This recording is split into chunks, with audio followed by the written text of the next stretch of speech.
ഇന്ന് രാവിലെ എൻ്റെ കൂടെ പഠിച്ചൊരു കുട്ടി എന്നെ വിളിച്ചു.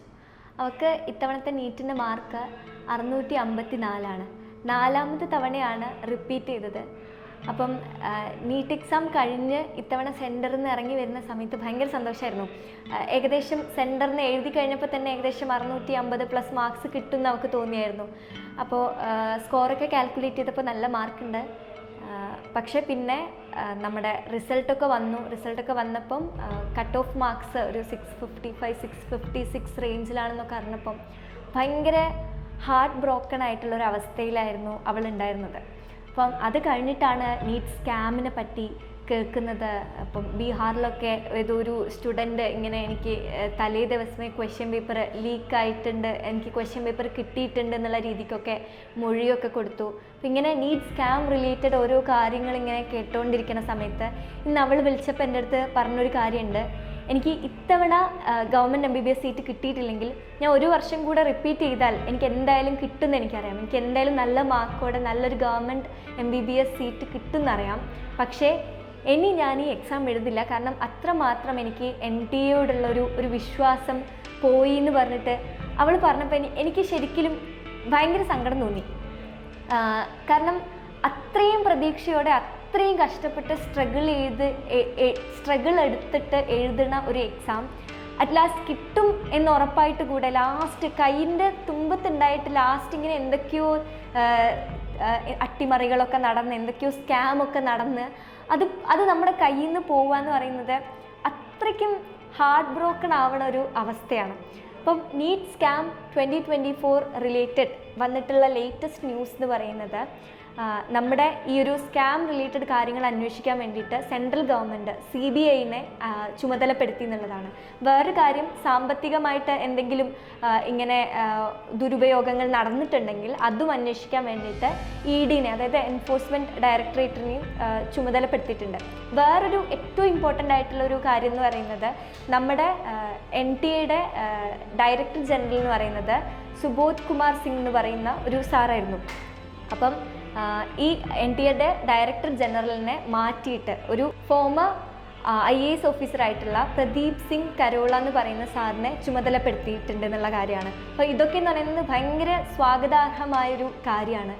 പിന്നെ വേറൊരു സംഭവം എനിക്ക് പറയാനുള്ളത്, ഇപ്പം UGC നെറ്റ് എക്സാം നടത്തിയതിൻ്റെ പിറ്റേ ദിവസം പറയുകയാണ് UGC net exam is cancelled. അത് കഴിഞ്ഞ് ഇന്ന് നടക്കേണ്ടിയിരുന്ന നീറ്റ് PG എക്സാമിൻ്റെ നടക്കാൻ വെറും 12 മണിക്കൂർ മാത്രം ബാക്കിയിരിക്കെ തലേ ദിവസം രാത്രി നമ്മൾ അറിയുന്ന ന്യൂസ് എന്ന് പറയുന്നത് NEET PG exam is cancelled. നിങ്ങളൊന്ന് അവസ്ഥ ആലോചിച്ച് നോക്ക്. എന്തൊക്കെയാണ് നമ്മുടെ കൊച്ചു ഇന്ത്യയിൽ ഇപ്പം നടന്നുകൊണ്ടിരിക്കുന്നത്? ഇതെന്താ വെള്ളരിക്ക പട്ടണമാണോ? ഇപ്പം ഞാൻ UGC നെറ്റ് എഴുതിയ കുട്ടികളുടെ കാര്യം പറയുകയാണെങ്കിൽ എൻ്റെ ചേച്ചി ഇത്തവണ നെറ്റ് ഒരുപാട് പഠിച്ചിട്ട് അവസാനം അവൾ നെറ്റ് എക്സാം എഴുതി ഒന്ന് റെസ്റ്റ് എടുക്കാമെന്ന് വിചാരിച്ചപ്പോഴേക്ക് പിറ്റേ ദിവസം ന്യൂസിൽ വരികയാണ് UGC നെറ്റ് ഈസ് ക്യാൻസൽഡ്. പിന്നെയും ഭയങ്കര സ്ട്രെസ്സിലാണ്. ഇനിയും ഇത് പഠിക്കണമല്ലോ, ഇനി എന്താ ചെയ്യേണ്ടത്? ഭയങ്കര ഒരു അൺസർട്ടനിറ്റിയിലാണ് സ്റ്റുഡൻസ് ഉള്ളത്. ഇന്നലെ ക്യാൻസൽ ചെയ്ത ഇന്ന് നടക്കേണ്ടിയിരുന്ന നീറ്റ് PG എക്സാമിനെ പറ്റി പറയുകയാണെങ്കിൽ എനിക്കറിയാം, നമ്മളെ കോഴിക്കോട് മെഡിക്കൽ കോളേജിലൊക്കെ പാസ് ഔട്ടായി പോയിട്ടുള്ള ഒരുപാട് ഡോക്ടേഴ്സ് ഈ ഒരു നീറ്റ് PGക്ക് വേണ്ടിയിട്ട് ഉറക്കം പോലും ഇളച്ചിരുന്ന് പഠിക്കുന്നത് നമ്മൾ കണ്ടിട്ടുണ്ട്. അവരൊക്കെ എപ്പോഴും സ്റ്റഡി റൂമിലാണ്. എത്രത്തോളം സ്ട്രഗിൾസ് അവരിടുന്നുണ്ടെന്ന് അറിയാം.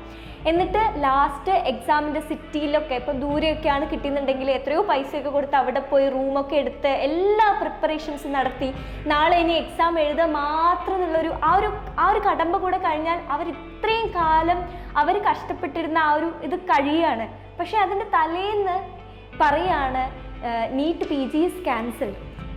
എന്താണ് ഇവിടെ നടക്കുന്നതെന്ന് നമുക്ക് മനസ്സിലാവുന്നില്ല. ഇപ്പോൾ ആക്ച്വലി ജിബിൻ സാറ് ഈ നീറ്റ് സ്കാമിന് റിലേറ്റഡ് നമ്മുടെ യൂട്യൂബ് ചാനലിടുന്ന വീഡിയോസിലൊക്കെ കുറച്ച് നെഗറ്റീവ് കമൻസ് ഒക്കെ കണ്ടിരുന്നു. ആക്ച്വലി നമ്മൾ പറയാൻ ശ്രമിക്കുന്നത് എന്താണെന്ന് വെച്ചിട്ടുണ്ടെങ്കിൽ, ഈ നമ്മുടെ നീറ്റ് എക്സാമിൽ എന്തെങ്കിലും ഒരു സ്കാം നടന്നിട്ടുണ്ടെങ്കിൽ അത് തെളിഞ്ഞിട്ടുണ്ടെങ്കിൽ നിരപരാധികളായിട്ടുള്ള കുട്ടികൾ, അതായത് കഷ്ടപ്പെട്ട് ഇതിനു വേണ്ടി പഠിച്ച് അത്രയും ഊണും ഉറക്കവും ഒക്കെ ഇതിനു വേണ്ടി മാറ്റിവെച്ച് പഠിച്ച കുട്ടികൾക്ക് അവർക്ക് നീതി കിട്ടണം.